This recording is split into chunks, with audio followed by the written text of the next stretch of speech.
Bismillahirrahmanirrahim. Assalamualaikum warahmatullahi wabarakatuh. Di sini saya akan menjelaskan hakikat dan konsep perspektif global. Pertama-tama, perkenalkan nama saya Nur Afni Anggreni Rahim dengan NIM 200407502060 kelas M95. Yang pertama, saya akan menjelaskan hakikat dan konsep perspektif global. Global yaitu istilah global atau globalisasi dan pendidikan global. Menurut Kamus Bahasa Inggris Lockman Dictionary of Contemporary English mengartikan global dengan connecting in the world air, sesuatu hal yang berkaitan dengan dunia, internasional atau seluruh alam jagat raya. Pengertian perspektif global. Pengertian yang pertama, perspektif global adalah suatu cara pandang dan cara berpikir terhadap suatu masalah, kejadian, atau kegiatan dari sudut kepentingan global, yaitu dari sisi kepentingan dunia atau internasional. Oleh karena itu, sikap dan perbuatan kita juga diarahkan untuk kepentingan global.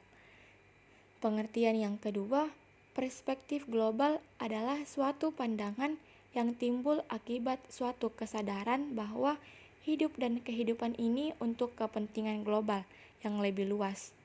Dalam cara berpikir seseorang harus berpikir global, dan dalam bertindak harus dengan lokal. Oleh karena itu, harus kita camkan betul bahwa yang kita lakukan dan perbuat akan mempengaruhi dunia dan global. Pengertian yang ketiga, perspektif global adalah suatu pandangan di mana guru dan murid secara bersama-sama mengembangkan perspektif dan keterampilan untuk menyelidiki suatu yang berkaitan dengan isu global. Yang dimaksud dengan isu global antara lain isu lingkungan, hak asasi manusia, keadilan, studi tentang dunia, dan pengembangan pendidikan. Peserta didik harus belajar tentang dirinya dan dunia. Pengertian globalisasi menurut para ahli. Menurut John Hungley Miram Tiner tahun 1996 mengatakan bahwa globalisasi adalah suatu proses dengan kejadian, keputusan dan kegiatan salah satu bagian dunia yang menjadi suatu konsekuensi yang signifikan bagi individu dan masyarakat di dalam atau di daerah yang jauh.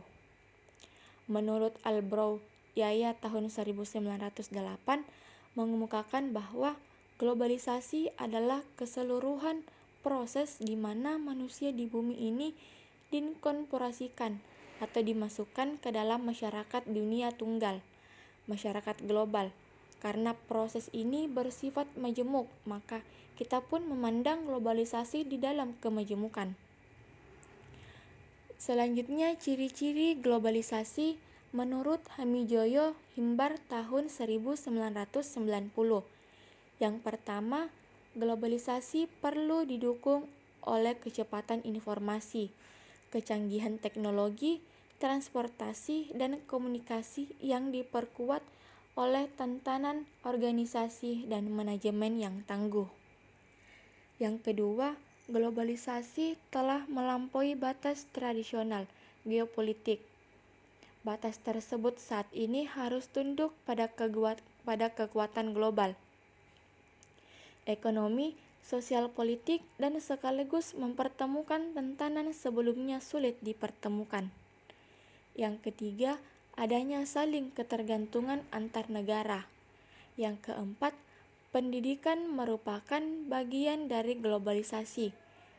Penyebab dalam hal gagasan pembaharuan dan inovasi dalam struktur, isu dan metode pendidikan dan pengajaran sudah lama terjadi yang menunjukkan globalisasi.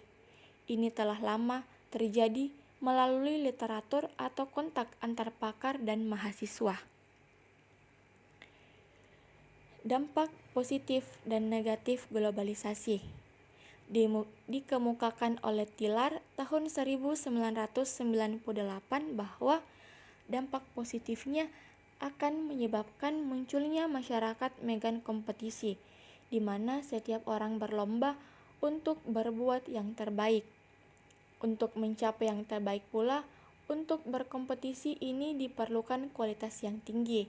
Di dalam era globalisasi, adalah era mengejar keunggulan dan kualitas. Sehingga masyarakat menjadi dinamis, aktif, dan kreatif. Sebaliknya, globalisasi juga bisa menjadi ancaman terhadap budaya bangsa. Globalisasi akan melahirkan budaya global dan akan menjadi ancaman bagi budaya lokal atau budaya bangsa. Rendahnya tingkat pendidikan akan menjadi salah satu penyebab cepatnya masyarakat terseret oleh arus globalisasi dengan menghilangkan identitas diri atau bangsa. Sebagai contoh, anak remaja, kita dengan cepat meniru potongan rambut, model pakaian, atau perilaku yang tidak cocok dengan jati diri bangsa kita. Pengertian era globalisasi. Menurut Tiller tahun 1998, era globalisasi adalah suatu tantangan kehidupan manusia yang secara global telah melibatkan seluruh umat manusia. Menurutnya, globalisasi secara khusus memasuki 3 arena penting dalam kehidupan manusia, yaitu ekonomi, politik, dan budaya. Hal ini didukung 2 kekuatan, yaitu bisnis dan teknologi sebagai tulang punggung globalisasi.